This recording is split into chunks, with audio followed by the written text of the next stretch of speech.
Hey, today I've come to one of LA's weirder places to visit. This is the old LA Zoo in Griffith Park. All the old enclosures are still here, and they don't house animals these days. You can see what else they get used for. The bear and reptile houses were built during the 1930s and were in use until 1965.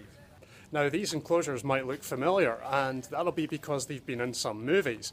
This one is the one where Ron Burgundy ended up in the bear pit in Anchorman. Now, I've come inside the bear house, and what's really interesting is the way that we thought it was okay to treat animals back in the 20s.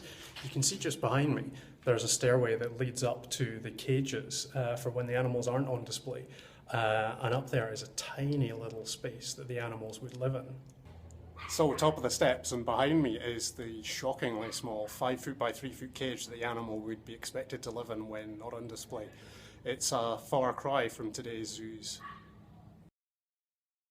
It's definitely an interesting and fun place to visit, but I can't help feeling that some of it looks more like a concentration camp than it looks like a zoo.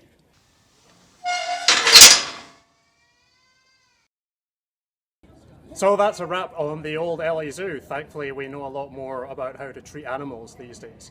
So all that remains to say is, stay classy, San Diego!